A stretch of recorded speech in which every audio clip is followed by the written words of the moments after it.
Hey, everybody. Welcome back to Notes to Self. My name is Melanie. And I'm Corey.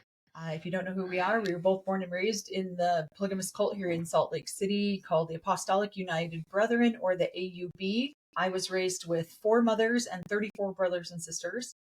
And I was raised, my dad had 9 wives, 39 of us children running around in a compound or a United Order up in Pinesdale, Montana, all living in 2 little houses right next to each other. Yep. So we have been doing a watch of the TLC series Sister Wives.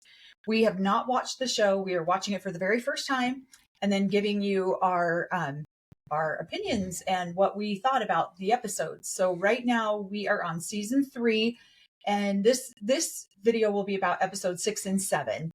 We breezed right through 6. There wasn't a whole lot on there. Season 3, episode 6 was the title of it was called The Wives' Diet Woes. Not really sure what I thought about this, but we happened to watch this episode with my mom, and who has been a plural wife for 50 to 53 years. And the wives all go to the gym together. My very first thought was, yeah, that would never happen. Not in a million years would sister wives go to a gym together. This is a completely, in my opinion, made for TV. They just needed to come up with a storyline, something for them to do. So we had watched the original episode originally when my mom wasn't here, and then we rewatched it to get ourselves refreshed on it because we kind of had forgotten. And so I looked at her and I said, "Would you have ever gone to the gym with your sister wife?" And she said, "Not a chance in hell would she have gone to the gym with one of her sister wives." And so that's really just not something that would ever happen that I'm ever familiar with. Did you guys ever go to the gym?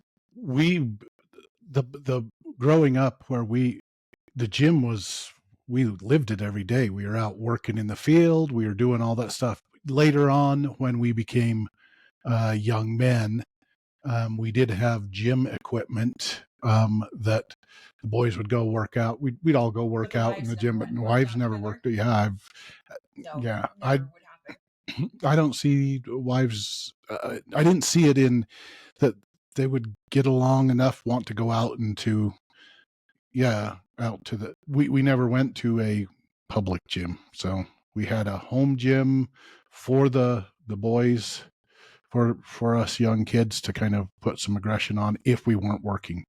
But that wasn't probably until I was 16, 17 that we started buying some equipment and working out as boys, as young men. Women's bodies are already in the AUB. You wear garments.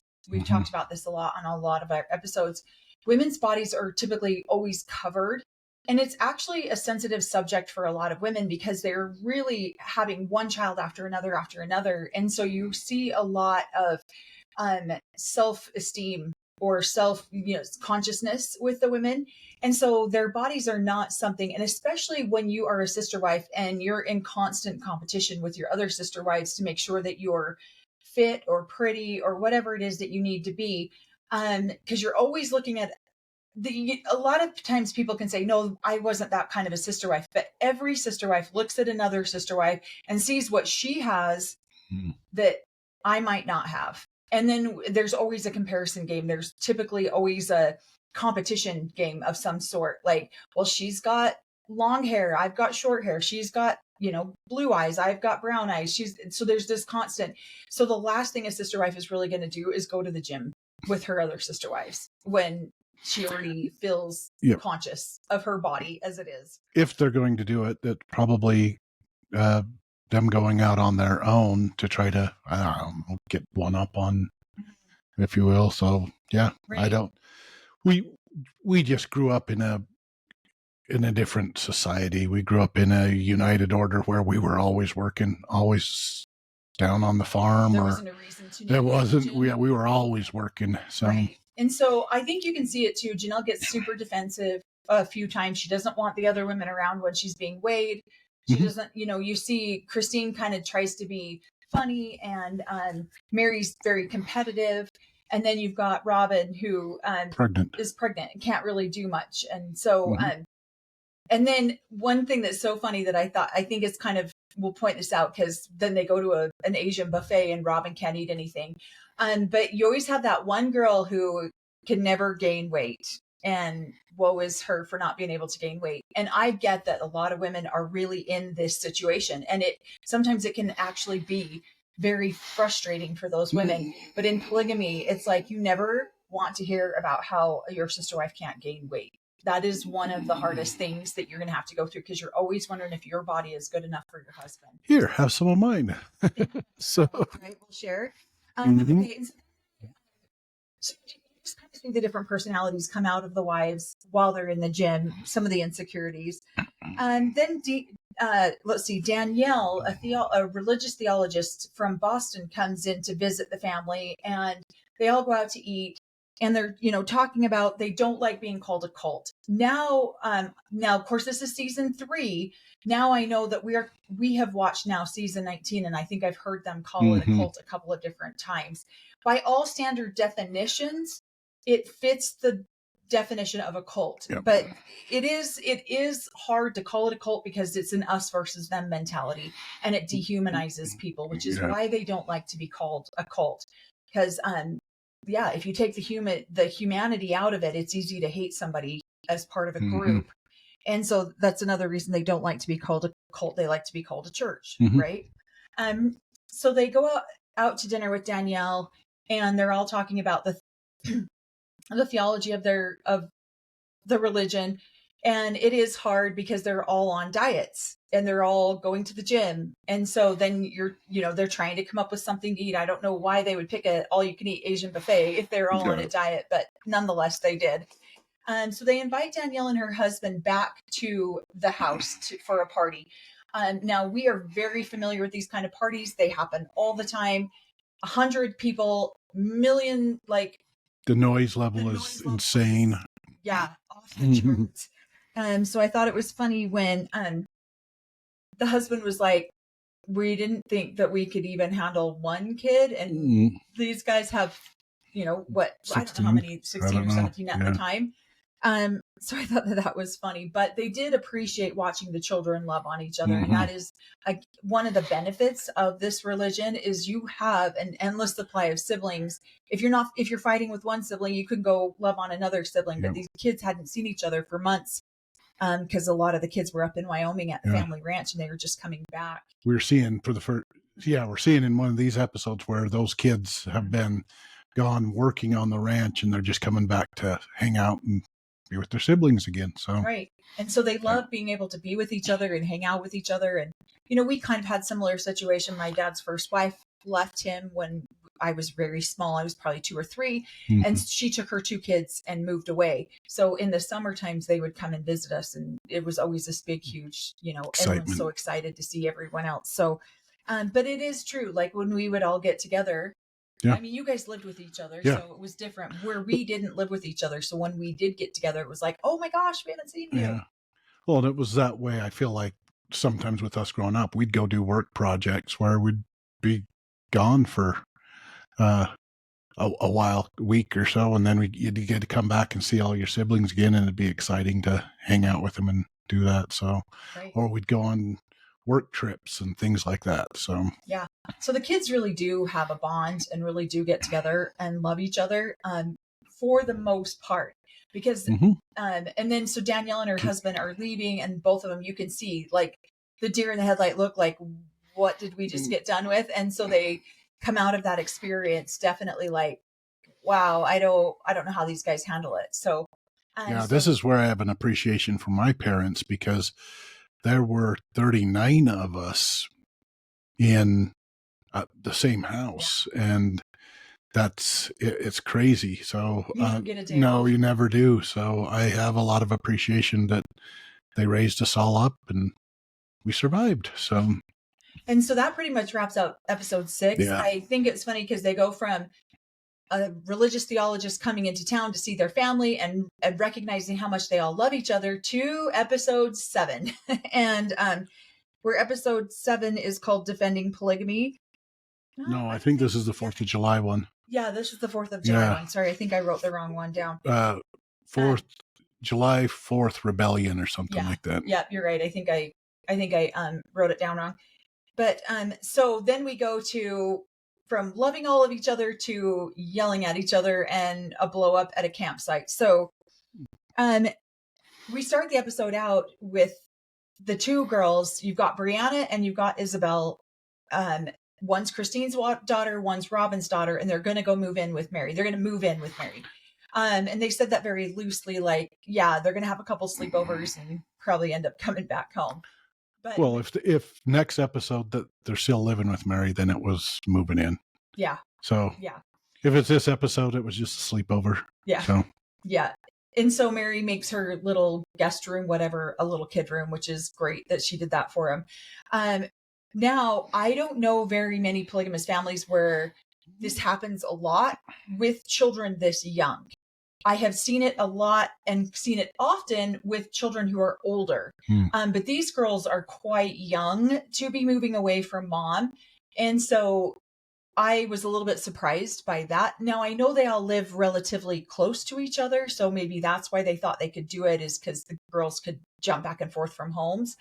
It is a lot more common in older kids where a mother will struggle with one of her children and they'll go live with another mother. I have seen this. It happened in my own family quite often where, we had a brother move in with us and then he struggled at our house. So then he went and lived with another mother. And, even my own mother's children came to live. Some of them have lived with us. Some of them have lived with my other siblings. So this will happen.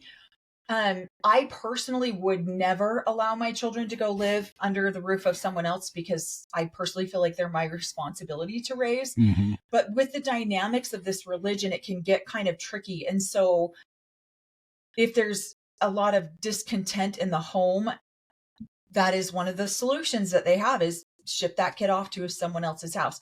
I'm not saying that that's what happened in Sister Wives right here. It's just that you guys, your family, your house had people that came and moved in with them. Yeah, that we had stayed with us. When I thought it was exciting for me, when I would say we were, but my younger brother and I got to stay with my grandma for 2 weeks, and my grandparents for 2 weeks. But that was awesome. So, but like your mother's, hey, you're being naughty in the big house. Now you have to go live in the cabin. No, that would have never. So we never stayed with the other mother. One of my brothers went and stayed with my grandma for a year. So things like that. And so it is true that it does take a village to raise the children. And that is really the philosophy a lot in this religion too.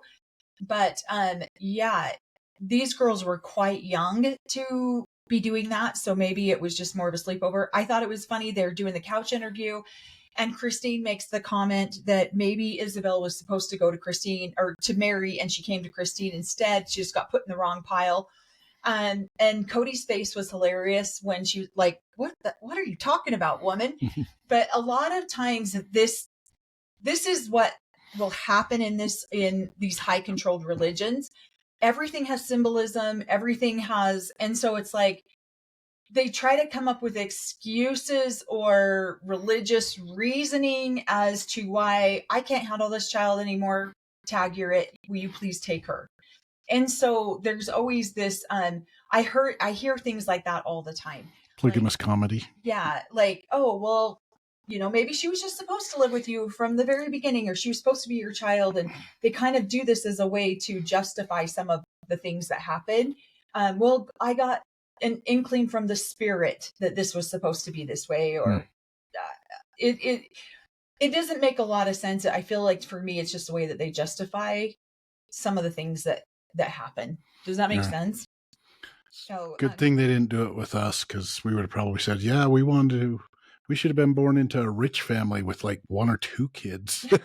But came into this one. What the heck? We didn't have a choice. So and it's funny because I have heard my parents say that too. I've heard my parents make comments like that too. Like, oh, should have been born to this mother. Instead, you came to this mother. Oh, well, we're all still in the same family. So I have heard a lot of comments like that. I think I don't know. which one of your siblings would you like to give back? And so, oh my God, our parents and used I'd to be say like, that to us all the me, give me back. Let me be born into a different rich family where I'm just a spoiled kid. I remember saying that to our family. You guys are having too many kids. Stop having kids. As the oldest, because we're both the oldest. And they'd be like, which ones do you want us to give back? I have a list. Do you want me to give you some? Because I can think of about 15 kids I'd send back. Okay. I volunteer for tribute. Send me to a rich family. So, and then the family goes on a family trip for the 4th of July to Big Bear something, California. And they're going to go camping.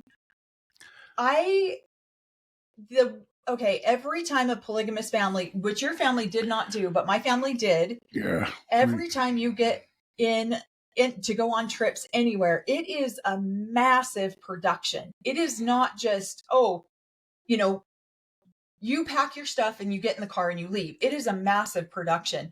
And my family used to go camping once a year, all the time. As a family, we would go every summer to a lake that my grandparents owned property at. It was about 4 hours away.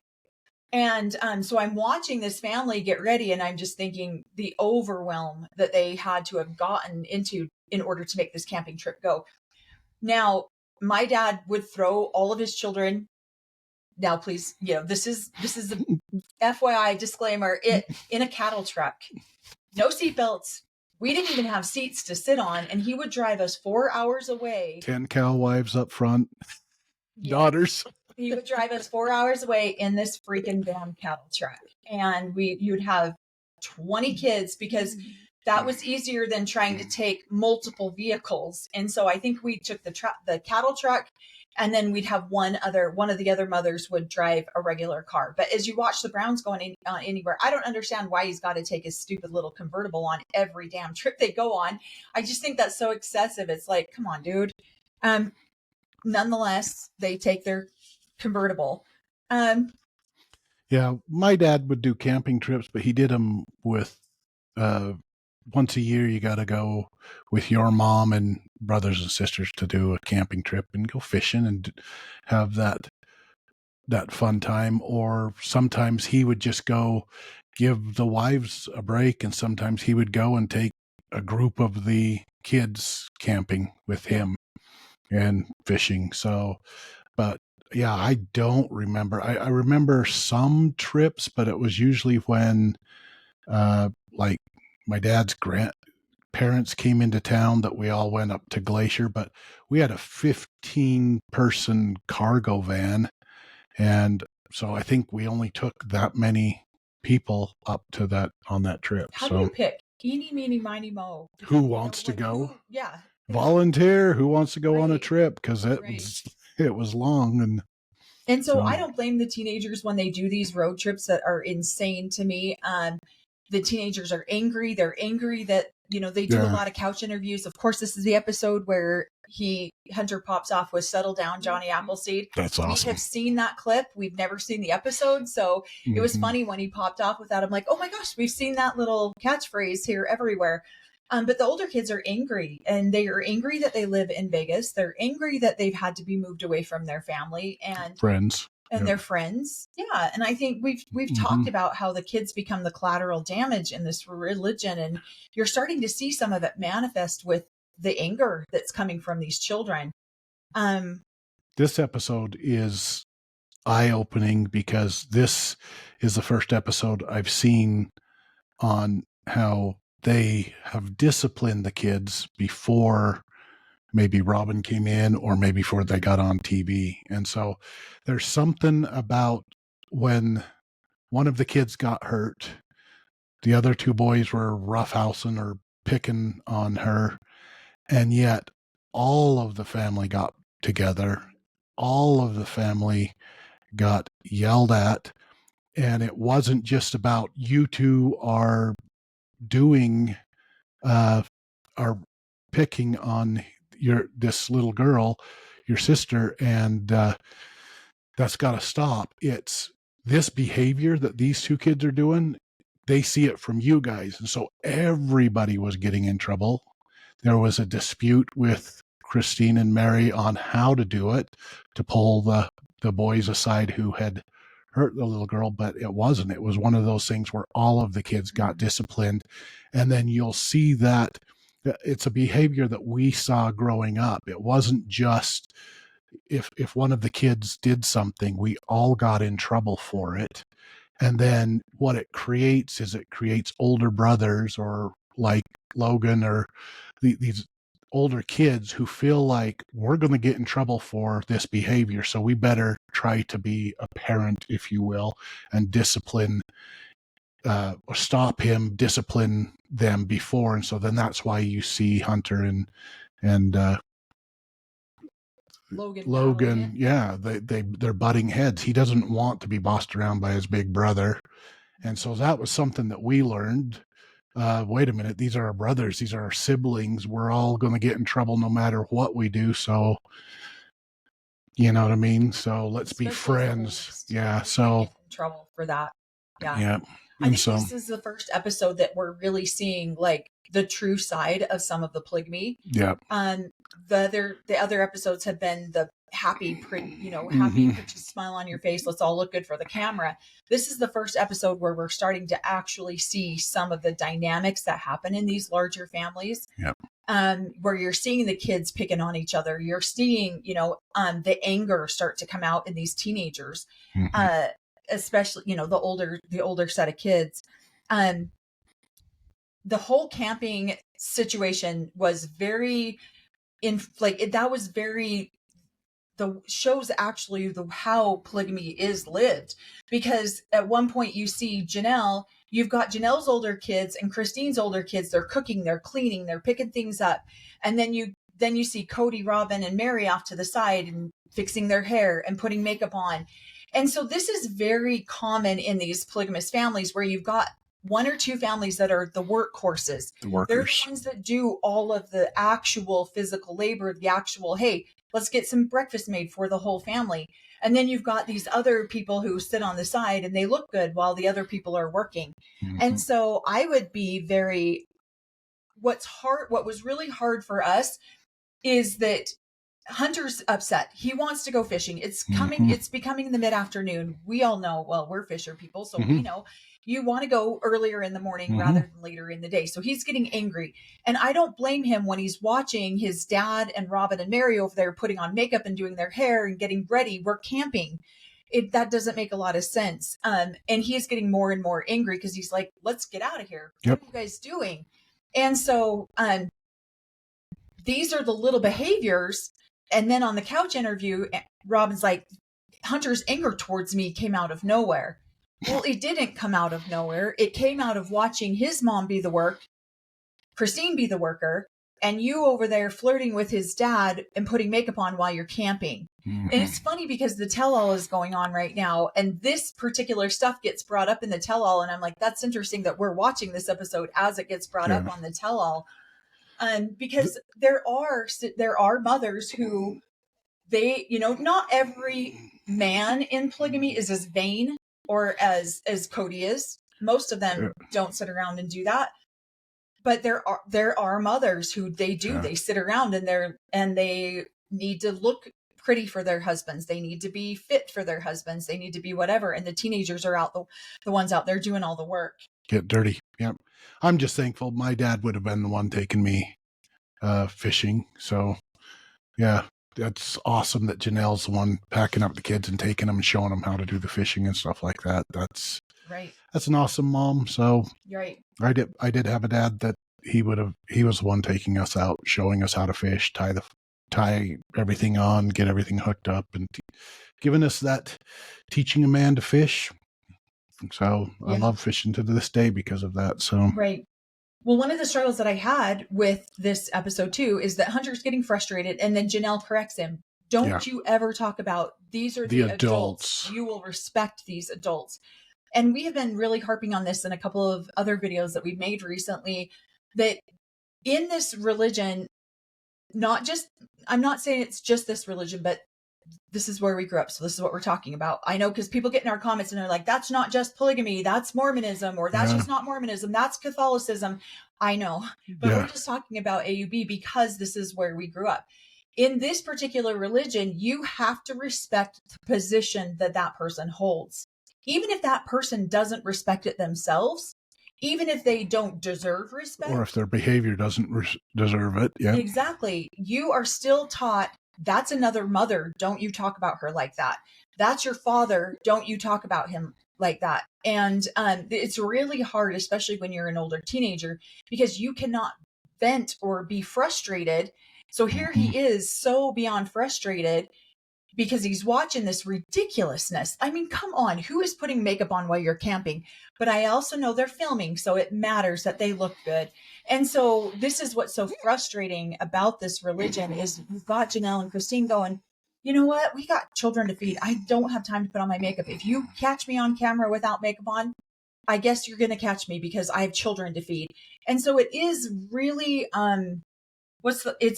the unfairness of, you can see the unfairness of the responsibilities and who takes care of the responsibilities and who doesn't, who sits around going, do I look okay for the camera? And who goes, you know what, there's children to feed. Let's get busy.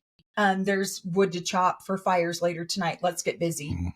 And so, yeah, I remember being those teenagers getting really frustrated because I was the one taking care of the children and the food. Well, my other mother that was a Robin sat over there doing her makeup, and it's infuriating when you are that teenager. And then you can't express or vent your frustration because then you're slapped back into, hey, show some respect. Hey, you know, this is definitely not a religion where respect is earned.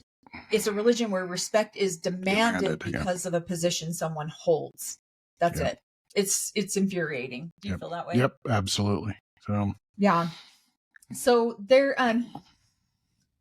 let's see. Oh, and then I loved how Janelle kept saying to him, go and do the good and right thing. As teenagers, yes, these kids are frustrated. They're pissed off. They're angry. And yet look at how, as an adult, this did push them into being good adults and good humans, because they have been taught to go and do the good and right thing, even though the conditions that they were under felt extremely unbalanced and unfair to them.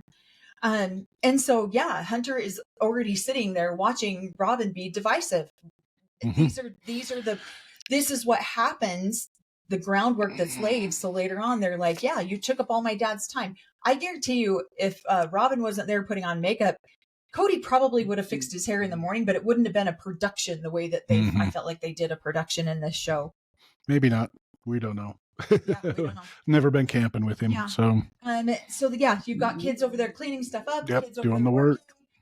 Okay, let's see. Wives. So yeah, doing the work. So older kids doing the work. You're getting a sample of what it was like for the kids growing up in there. So kids getting in trouble. So one of the things that I didn't like that I wrote down here that was really upsetting to me, this is the first time we've seen Cody come on camera, and he's talking about Hunter and how angry Hunter is and how he's got a lot of testosterone flowing.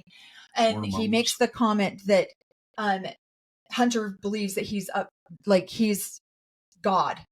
And the animosity or the anger that Cody says this with towards his teenage son, who's probably maybe 15 at the time, 14. I'm going to guess he was probably 14. I bet Logan was 17 maybe, and then you got Madison and then Hunter. And so the anger that he speaks about his son is really it made my heart hurt that he could already feel that towards his teenage boy. And Robin's the one that has been saying that she's out of the blue, he's treating me like this. Well, he is seeing through the facade or what she's creating, and Cody's already at this point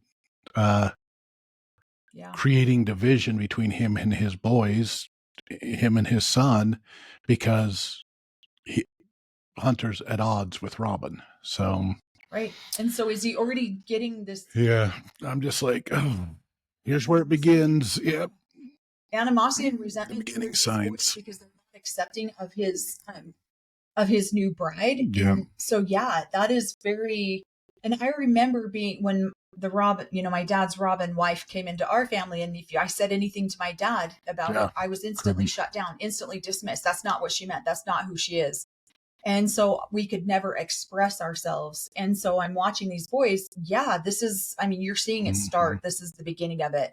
And again, this is the first time on TV that I've seen Cody speak this, with this much resentful anger towards his children, or his boys. Then there is the point where the kids, they start fighting and Mary's yelling at the kids, and you see Christine off to the side, angry. As a mother, I never would have allowed that to happen. I would have shut that down in 2 seconds if I was Christine. It is absolutely inappropriate in my experience for a mother to discipline across the board all of the other children like that. It was without the other mother's permissions. Exactly. And so when Christine, and then it was the reinforcement. I'd like the other mothers. Can I get some other mothers to back me up? Back me up? No, we don't agree with the route. And then they disagreed at the table or at the sit down. And then that's when Cody kind of jumped in and corrected, well, if she hadn't done it, I'd have done it. And so,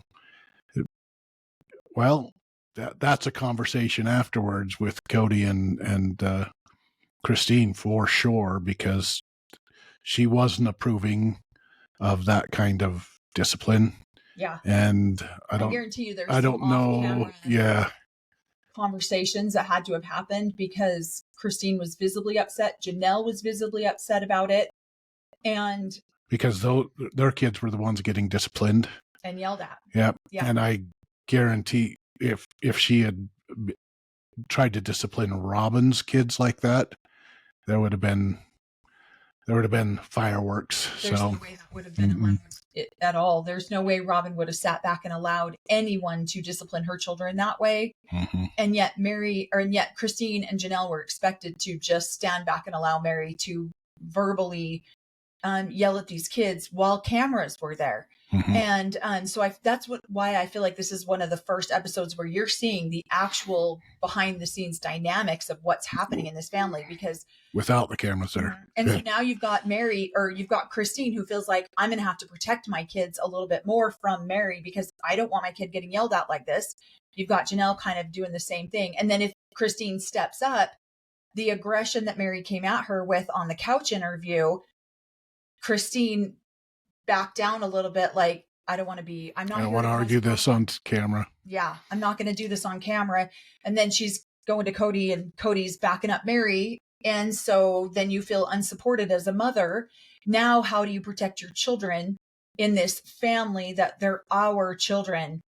And I love the way the Browns are trying to portray that they're all of their children.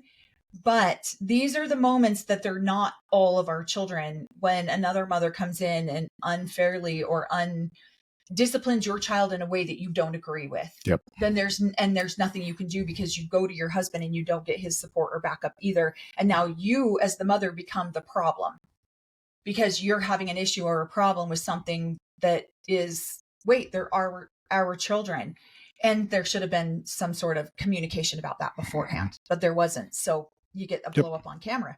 Okay. So then you've got kids that are angry about stuff. You've got parents that are angry about stuff. And Cody's wanting to just take them all back to the camp and end the day. Which I'm really surprised that any of this happened on camera, to be honest, because Cody is all about the aesthetics and what do things look like and how do they present their family.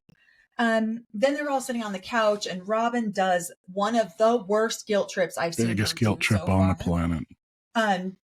She's getting all emotional. Her lips are quivering. And this is another seed plant, in my opinion, that she's like, I have to integrate my children into this family, because there's going to become a point where they can choose not to live with me anymore. They can go live with their bio dad. And you see Christine and Janelle, and they're just hanging their heads like they're being shamed. They're being disciplined on camera. You've got Robin and Mary over here in what feels like a gang up against Janelle and Christine, because their kids are the problem here. And then you've got Cody over here that he's going to back up Mary and Robin. Well, the undertone on it is Cody is a really good father to these kids when he's over at Robin's house. he is such a good father, and it would be a shame that if these kids chose, because being part of the whole family and getting bullied, that they would go live with their bio father. So you two get your kids in line. Yeah. Type thing There is was what it felt like to me. Yeah. You two need to get your children in line and discipline them better, or do whatever it is for it. You're out of sync with the three of us who Yeah. want these kids integrated, and so yeah, and it's kids being kids, and yet there's a level of frustration added to it because it was two or three kids messing around, but all of them got shamed. All of them got disciplined. Mothers got disciplined. It was one of those huge meetings that, I loved getting together. Yeah. Sight off camera. This was once a month or twice a month thing at our house growing up. So it happened. Yeah. Everybody's getting disciplined for actions of a few, whoever. Well, and then just the shame and guilt that you saw on Christine and Janelle's face. They're both just looking down. They don't even want to look up because Robin's just letting them know exactly what's going to happen to her children if their children don't start behaving. Yeah. And so, and of course she's letting Cody know this. And of course she's letting Mary know this, because those are the people that she has the tighter relationship with. And it's their responsibility to correct these other children so that her children can be integrated into the family. And so, you're starting to see some of the division that's happening. And then Maddie, they're talking to the older kids, and Maddie's saying, we have all had to make adjustments and changes for these kids to come and join our family. They have to too. And so you're already starting to see it right there, that Robin's children tend to be what I read into that is that her kids are the exception to the rule. And Robin made the comment earlier in the episode, I'm noticing that my kids are being treated differently. It's because Robin's treating her kids differently. Mary's treating Robin's kids differently. And Janelle and Christine's kids are the problem. And so they need to get all of their kids in line. And Maddie's like, no. And everyone needs to try. We can't just be trying and then be stepped on and walked on and treated like crap because their kids are like, the precious step siblings. And so they're treated. It's kind of like a Cinderella story where the two sisters are treated are what's held up high at a higher standard than the other kids. And the other kids are just like, too bad. You have to figure out how to make them feel wanted. And these other kids don't. I don't know. It's really a sad dynamic because Christine and Janelle are taking the bulk of the shame of this because they need to get their children in line. Well, and there's another growing up in this as a kid too. And I've had to analyze it completely different as an adult. But when a mother comes in and is like that, and she basically makes a statement or makes it known that I will be disciplining my kids. And so none of the other mothers can discipline the kids, which is fine. That's great. But then when she feels like she can not only discipline her kids, but because these other mothers discipline each other's kids, I, as the new young wife, should be able to discipline those kids or talk to those kids or do something to get involved where those kids are seeing that. Well, she can sit there and talk to us, shame us, do this, and yet nobody can talk to her kids. You have to go through Robin to do that. Yeah. That's where some of the headbutting is coming in. And so, yeah. So both groups have to come in, and I've seen it. I mean, now it is how many years later, you see those little kids loving on the big kids in some of their videos is later on. I've just seen clips of it, but it worked. I mean, those kids changed and brought those other Robin's kids into the fold, and now Robin's created the separation again.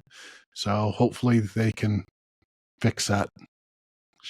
Hopefully her kids will open their eyes to kind of what has gone on through this whole process. Maybe they should watch it.